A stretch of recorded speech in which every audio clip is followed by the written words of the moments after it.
오세훈이 5살 어린이 오세훈이 얘기를 좀 할 수밖에 없네요. 네, 부동산 지금 가지고 장사하냐. 이번에 뭐 한강버스보다 더 쇼킹한 뉴스가 나왔다. 29일에 뭐 시즌 2를 발표를 했는데 이야기가 어떻게 되는 거죠 지금? 네, 죄송합니다. 네. 어쨌거나 지금 사실상 이제 찬바람 불고 네. 겨울 지나면 내년 선거 시즌이 올 거 그렇지. 아니겠습니까? 네.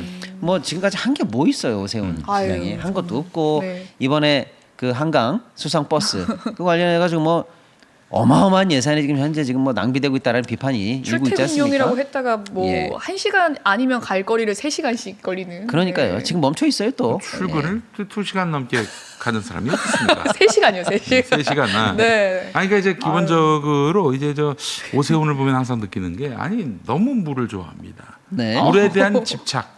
물에 대한 패티시가 있는 거예요. 네. 그래요? 그 옛날에 저기 네. 용산 여의도에다가 항구를 만들려고 했었어요. 네. 그래서 그 저기 뭐야 양화대교를 이렇게 아치형으로 예. 양아치 나올 생각이 이게 아치형으로 이렇게 만들려고도 했었고요. 그리고 예전에 또 세빛둥둥섬 아, 예. 세빛둥둥섬. 그 한강 버스, 한강 수상 택시까지 예. 생각을 하고 있었고, 야 그래서 나중에는 우리 오세훈이가 야 이거 한강 수상가옥을 짓겠다 이런 건 아닌지. 예. 아, 충분히 오세훈이라면 그럴 수도 있겠네요. 아니 여기 한강 다리마다 무슨 카페 만들고 아니 주차장도 없어요. 그 그러니까요. 한강 다리까지 가야 돼 걸어서. 네. 말이 되는 그런 정책을 펼쳐야 되는데 맞습니다. 예산은 예산대로 다 쓰고 말이죠. 어떻게 쓰는지 잘 모르겠어요. 예. 예. 그러니까 이제 아무튼 시민들로부터 지금 날로 비판을 받고 있고 네. 인기는 없고 네. 또 뭐 명태균 게이트니 등등등 해서 사실은 뭐 진짜 사법 리스크도 지금 있는 상황 아니겠습니까? 네. 그런 오세훈이 입장에서는 내년 선거를 어떻게 치러야 될까 뭐 머리를 열심히 굴리고 있지 않을까요? 네. 예. 또 부동산입니다. 또 제가 부동산. 볼 때는. 아이고. 부동산을 그렇지. 펌프질해서 결국 나를 찍어야 부동산값 올라간다라는 단 하나의 이 마취제로 선거를 치르고자 하는 거 아니냐라는 생각이 드는 게 지금 이틀 연속으로 계속 부동산 대책을 내고 있습니다. 네. 첫 번째 나온 대책은 이거예요. 한강벨트에 집중적으로 아파트를 공급하겠다라는 거예요. 아이고 한강벨트 하면 저 예. 강남뿐만 아니라 마용성이라고 그렇습니다. 불리는 저기 진짜? 이 네. 화면을 한번 보시면 송파 강남 쪽에 25,000, 35,000. 네. 그다음에 서초도 있고요. 저 용산에도 한 2만. 그다음에 양천, 목동 이쪽에도 한 5만 이렇게 해가지고 앞으로 6년간 한강변 쪽으로 해서 한 19만 8천 한강변 쪽으로만입니다. 야. 조금 보태면 20만 호 정도를 한강변에 집중적으로 개발하겠다라는 얘기고 네. 기타 등등까지 합쳐서 총 31만 호의 아파트를 짓겠다라는 발표를 했습니다. 네.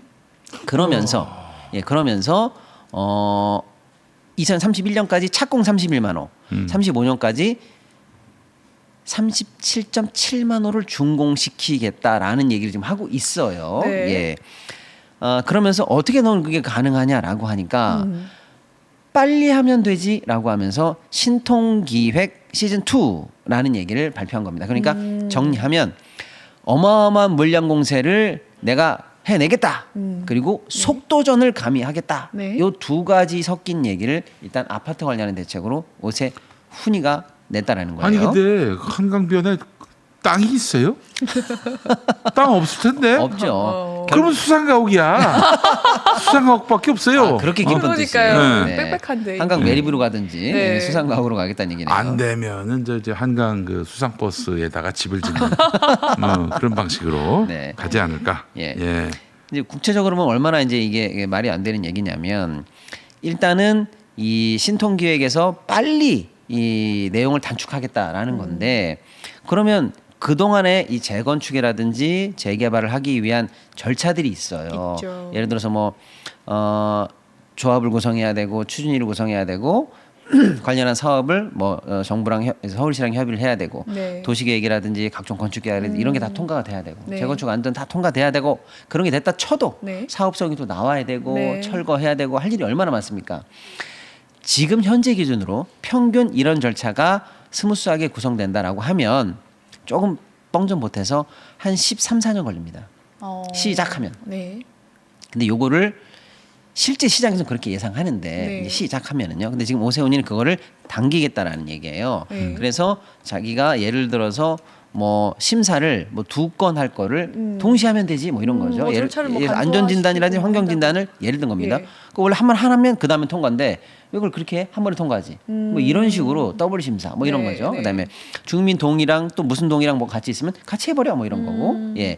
그다음에 주민 철거를 해야 되거나 부담금 관련한 회의를 할 때 뭐 예를 들어서 뭐 4차례 하게 되어 있는 걸 3번만 해 뭐 이런 식으로 해서 중간에 단계 몇 개를 줄여주면 사업이 뭐 1년 이상 또 뭐 이렇게 단축될 수 있다. 그러니까 네. 나는 속도전에 나서면 된다라는 네. 얘기를 하고는 있는데 말이 안 되는 얘기입니다. 아, 예, 그래요? 예. 전혀 혈성이 없는 얘기고요. 어. 그냥 더도 말고 덜도 말고 재건축 재개발의 핵심은 사업성이에요. 네. 그렇지. 돈 되면 그냥 하는 겁니다. 네. 근데 지금 사업성이 안 나서 못하지 신통기획이 안 돼서 못한다? 뭐 정부나 서울시가 예를 들어서 뭐 꽉 붙들고 있어가지고 뭐 안 된다? 전혀 이런 얘기 아닙니다. 그런데 이 문제의 본질을 지금 호도하면서 나니까 한강변에 집 짓겠다라는 식의 얘기를 하고 있는 거고요. 네. 실제로 오세훈표 신통기획이 되더라도 단축되는 기간이 되지도 않겠습니다만 되더라도 1년밖에 안 돼요. 그게 이제 업계 전망입니다. 네. 자, 그다음에 왜 지금 이렇게 쓸데없는 얘기를 했냐면 서울의 아파트 값의 이 퍼짐 효과의 진앙지는 항상 강남 3구이고 그다음에 한강변이에요. 네. 근데 강남은 지금 어떻게 돼 있습니까? 토지거래 허가제로 묶여 있어요. 네. 지금은요. 네. 예, 그러니까 뭐 자기가 들쑤셔도 일단 안 돼. 그런데 그럼 어디를 들쑤셔서 이 부동산을 들썩들썩하면서 서울 시민 전부들이 부동산이래 우린 되나 안 되나라고 하면서 이 퍼짐 효과를 만들 수 있냐면 남은 거는 한강변밖에 없는 거예요. 네. 그러니까 이쪽 라인을 타겟으로 해서 아. 부동산에 쉽게 말하면 이제 들썩들썩하는 여론 주도 효과를 만들어내겠다는 얄팍한 꼼수다. 그럼 예, 이게 먹혔어요. 사실은 예전에는 먹혔죠. 박원순 이명박- 시장 때 박 시장이 지금 없는 사람이 됐고 그 이후에 오세훈이가 나타났을 때 이런 개발 욕망을 부추겨 가지고 된 거지. 아유 진짜 짜증납니다 진짜. 예, 그 다음에 이제 오늘은 또 2탄을 또 냈습니다. 네. 또 냈어요? 또 냈어요. 또 냈는데 이번엔 오늘 뭐냐면 볼까요? 이번에는 이거예요. 임대 사업자 옥죄지 마라라고 하면서 아파트 말고 난 다른 것도 풀어주겠다라고 하면서 오피스텔이라든지 이런 거 관련한 규제를 완전히 없애겠다, 철폐하겠다라고 하면서 오피스텔 많이 지어라, 비아파트 많이 지어라라는 대책을 오늘 또 냈습니다. 대책의 핵심은 이거예요. 그럼 너 오피스텔은 어떻게 빨리 짓게 할 건데 네. 이거예요. 오피스텔을 지으려면 네. 앞에 접하고 있는 도로 최소 면적이 있어요. 예를 들어 거기 차도 왔다 갔다 해야 되고 네. 해야 될 거 아니에요. 그렇지. 예. 근데 그 도로 기준을 예를 들어서 지금 가만있어 보자. 몇 미터인가? 예를 들었으면 제가 기억이 안 나는데 20미터예요. 접도해야 되는 도로가 앞에 20m 도로에는 붙어 있어야 돼요. 그래야 오피스텔에서 사는 사람들이 주차라든지 편리할 거 아니에요. 그렇죠. 네. 요 기준을 12m로 낮추겠다는 거예요. 아이고. 소도로에도 오피스텔을 짓게 하겠다라는 얘기예요. 아유 우리 세훈이 형 정말 애쓴다. 인생관입니다. 인생관이에요. 네네네. 진짜 거의. 예. 그다음에 뭐 심의 기준도 30일 이상을 해야 서울에서 이제 심의를 받는데 이것도 50인 이상으로, 50실 이상으로.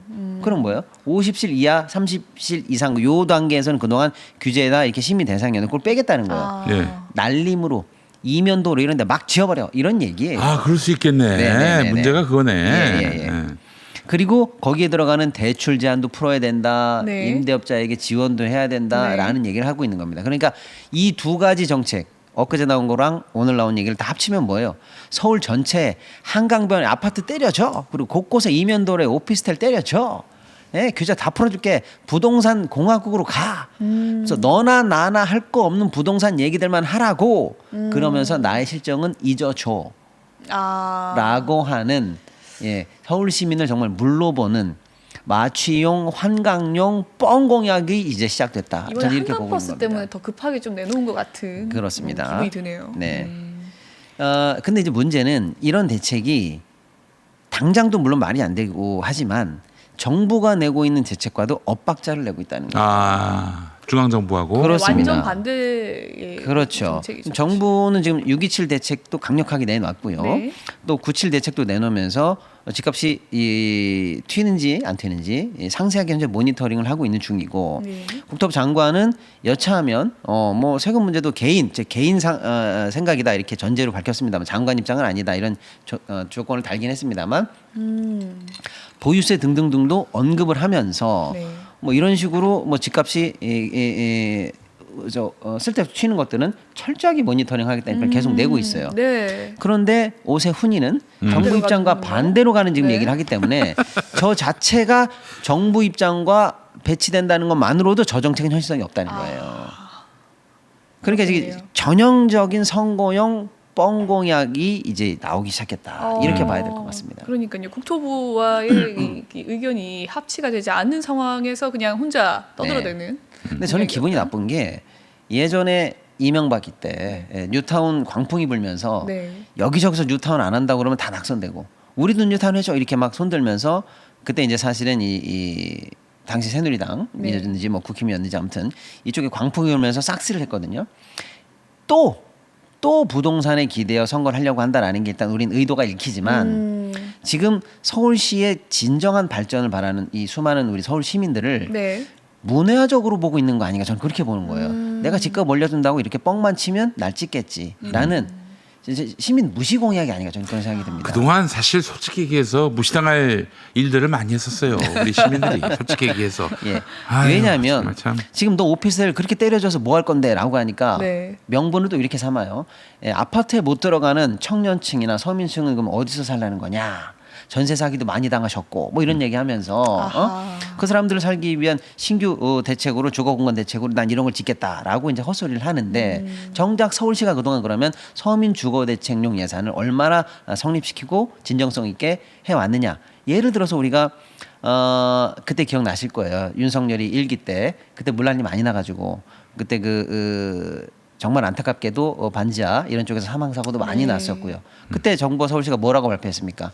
서울에는 반지하 없애겠다. 주거에서 아예 없애버리겠다라고 했어요. 예. 지금 그거 예산 또는 그 성과 들어본 적 있어요? 없어요. 없어요. 에휴. 하다 그러네요. 말았어요. 그러네요. 반도 안 했어요. 서울에 있는 전체. 그러니까 예를 들어서 진짜 돈이 있으면 네. 우리 서울 시민과 중서민과 어려운 청년들이 다 그런 데서 살 거 아니에요. 맞아요. 그거를 해소할 진정성이 있다면 그거 빨리 샀어야죠. 사서 없애야죠. 그러니까 그런 대책은 전혀 안 하고 있고 그냥 무조건 부동산 펌프질을 하면 선거 치를 수 있다라는 이제 망국적 부동산병을 또 한 번 선거 이용해 보겠다라는 이런 의도가 읽히니까 짜증이 나는 상황이다 이렇게 봐야 되겠습니다. 80년대 90년대는 이제 지역 감정 부추기면은 네. 색깔론 부추기면은 그렇게 덕을 봤는데 이젠 그게 안 통하니까 네. 욕망을 자꾸 부추깁니다. 네. 좀 한심한 인간들이고 근데 이런 거 자꾸 속아 넘어가고 결국 뭐 집값 지키는 거 말고 그들이 보여준 효능감이 뭐가 있습니까? 맞습니다. 예? 그 도대체 망국적인 그런 고 부동산 가격. 네. 예. 이거는 정말 국민 통합에도 저해가 되고 그렇죠. 공공의 이익과 무관한데 네. 너무 그냥 자기 욕망에만 천착해서 밀어주고 있는데 도대체 뭐가 걔네들 찍어서 좋아진 게 있는지 참 곰곰이 한번 돌이켜봤으면 좋겠어요. 네. 근데 너무 안타까운 게 보수지 또 이제 기득권 경제지가 오세훈의 발표를 그대로 받아가지고 너무 좋지, 한강변 대개발 이루어진다. 네, 뭐 그것도 많이 어쩌고 저쩌고 나오더라고요. 하면서 칭찬 일색으로 해서 부동산을 계속 펌프질하고 있어요. 그런 여론에 속지 마시라, 언론에 속지 마시라는 뜻이에요. 첫째는 이게 이제 국힘의 서울시장 선거의 사수 전략이라는 측면이 하나 있는 거고, 두 번째는 그 기득권 언론이나 경제지의 대부분이 다 건설사가 그렇지. 사주거든요. 맞아. 그러니까 이 부동산 펌프질은 좋다는 거예요. 그쪽에서는. 아니 언론사 중에 건설사가 많아요. 그 네. 대주주가 그 아, SBS만 그러네요. 하더라도 그 저기 네네네네. 태영 아닙니까? 그렇죠. 네네네. 서울신문도 호반건설. 예, 그리고 예전에 그 지역 민방, 뭐 대구 민방을 비롯해서 그 네. 청구인가? 그렇군요. 그 청구가 사실은 네. 태영보다도 더 크거든. 네, 그죠. 그러니까 SBS는 태영이고 TBC는 청구고 이러니까 청구가 자존심이 상한 거야. 그래서 예전에 TBC 대구 방송이 SBS를 그냥 그대로 받는 지역 방송이 되지 않겠다 해서 자체적으로 드라마도 만들고 맞아요. 그랬어요. 네네. 예. 하여튼 뭐 그런 일들이 있었는데 이런 건설 기반의 언론사들이 많은 이유가 또 지역에서 그렇게 방송사를 경영할 만한 자본을 갖고 있는 데가 건설사밖에 건설사밖에 없군요. 그러니까 막 부동산 관련해서는 눈깔이 뒤집혀. 네. 중도적인 언론들조차도 부동산에 관해서는 그냥 어쩐지 저도 좀 찾아보면서 기사나 이런 걸 봤을 거 아니에요. 너무 우호적인 기사들이나 이런 거밖에 없어서 네. 이게 진짜 맞는 거야 하면서 왔거든요. 오늘도. 참 저기 노무현 정부 때 부동산 네. 광풍이 일었을 때 부동산 건설사들의 광풍이죠. 중앙일보를 봤는데 60페이지가 나왔어요. 그중에 제가 세 봤는데 12페이지가 건설사 광고였어. 네. 그 당연히 건설사의 이익을 대변할 수밖에 없죠. 아. 네. 그래서 망국적인 부동산 광풍 요 맞습니다. 네. 분명히 통제가 돼야 합니다. 그렇습니다. 예. 그렇습니다. 꼼수가 뻔히 보인다. 아, 예, 속지 말자. 네, 속지 말자. 그래도 네. 넌 안 된다. 이런 얘기 좀 오세훈이 하고 싶네요. 특히 속지 말자. 네. 예. 그렇습니다.